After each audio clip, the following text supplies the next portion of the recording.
Hello guys, welcome again on board this morning. Still with our 2021-2022 KCSE Mathematics Paper 1 revision.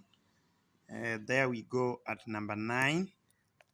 Number 9, the question reads, a translation T maps A negative 6 2 onto A bar 3 5. Determine the translation vector T. So very easy, and we don't need to waste any time. So we all know the relationship under translation. We all know that a vector A or object A plus the translation vector should always give us the image of A. And therefore, now that they want T, we are able to collect like terms. And my like terms will therefore, T remaining alone will be A bar minus A object. So converting A bar into column form, we shall have 3 5 minus those of A column vector of A, or the object, that is negative 6 2. So working out this, what do we get, guys? So T shall be 3 minus 6 and 5 minus 2. So what do we get here? So T shall be minus is a plus, that shall be a 9, and finally 3. So the column vector of the translation vector T is 9 3. Then we are told another point, P image, that is P bar negative 4 2, is the image of P under T again. Determine the coordinates of P. So the same formula that when we have the object plus the translation vector, we should get the image. So now what do we want here? We want the coordinates of the object. So collecting like terms. So P shall remain alone, P bar minus T. P bar minus T. Always put them in brackets. Then what do we get here? So P shall be coordinates, a column vector of the bar, the image, that is negative 4 2, minus those of the translation vector. And translation vector already we have up there, 9 3. So doing the same thing, guys, let's come on. What do we get here? 4 minus 9. 4 minus 9. Or let me say minus 4 minus 9 is minus 13. We get the total of the minuses. Then 2 minus 3 is a minus 1. So because this is the object, we can write the coordinates in column in row form, not in column, and therefore coordinates of P becomes negative 13, negative 1 in coordinate form, or I may call it the row form. So that's how we leave it, negative 13 and negative 1. Then going to number 10, guys, that was our number 9A and B. Going to number 10, what are we told here? The question reads, the cost of 1 liter of petrol is 110 Kenya shillings. Then John's vehicle covers 12 kilometers on 1 liter of petrol. Then he used 2,805 Kenya shillings on petrol to travel from town A to B, while Jane's vehicle consumes 12.5 liters of petrol for every 100 kilometer traveled.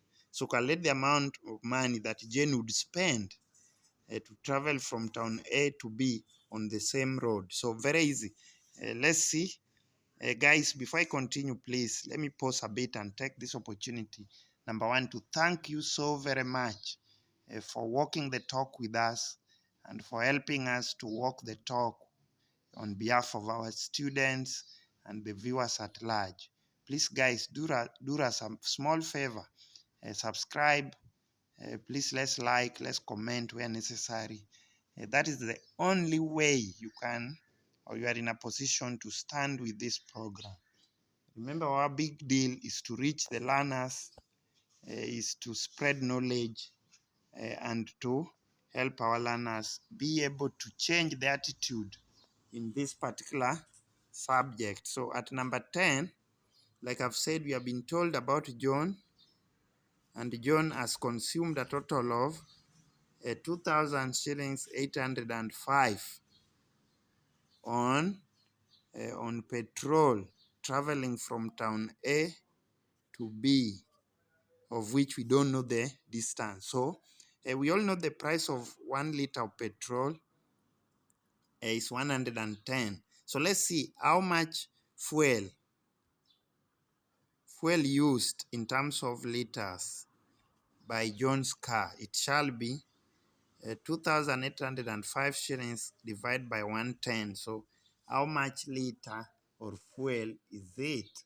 We shall find John's car has consumed 25.5 liters of fuel. Then what distance is this, or is it, according to John's car? So we know, according to John's car, we have been told it consumes 1 liter for 12 kilometer journey. So we are saying, therefore, the distance will be 25.5 times 12 to get the total distance covered by this car of John, and it shall be 306 kilometer long of journey. So now the distance within these two towns is 306 kilometers.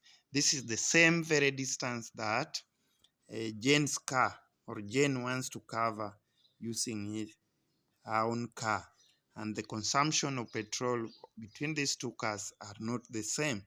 So coming to Jane, we are told Jane will always cover a 12.5 liter for 100 kilometer long. What about a total distance of 306 kilometers? So coming over, we shall have 306 by 12.5 all over 100. So how much liter is it? How much liter will Jane consume? This shall be, if you multiply by 12.5 divided by 100, we get 38.25 liters of fuel consumed by Jane's car. Let's go to the table of prices. We know 1 liter is equal to 110 shillings, and therefore 38.25 liters will be all over 1 liter. What do we get?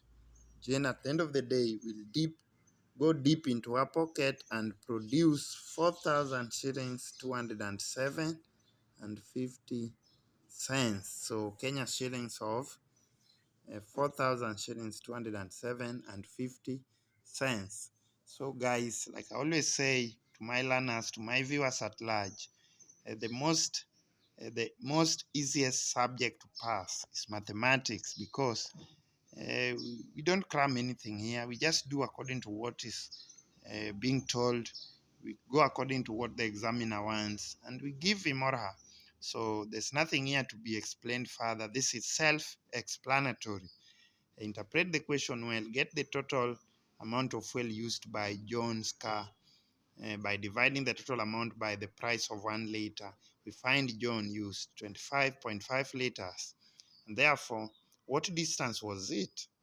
We are told John's car will always use 12 liter for a kilometer.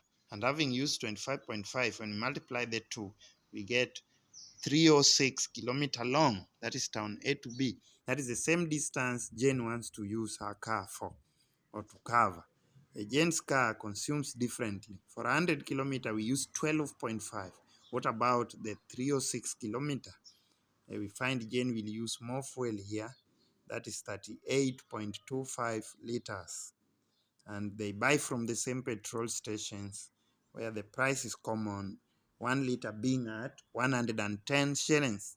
And therefore, charging through we get, Jane will go deep into her pocket by producing 4,207 and 50 cents Kenya shillings.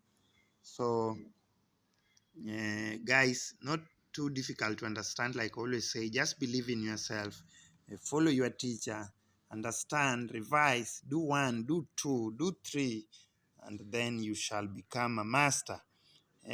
Those who want to reach Mr. The Beacon Master, please. My contacts, like I always say, 0720 968517. You can WhatsApp me and you'll be able to speak to the Beacon Master. Our main objective here, my guys, is to help our students. Let them see that it is doable. If some people did it last year and this is what they were expected to produce, what about them this year? Nothing is set from heaven. Everything is set from what already exists. And like I said, what exists, we have worked on it for your own sake. So your work is to practice. I always say maths is like a gym. Go into the gym, then harden your own muscles. Then you become a master. Thank you guys, and may God bless you. Subscribe, let's share, let's like, and let's stand with the program.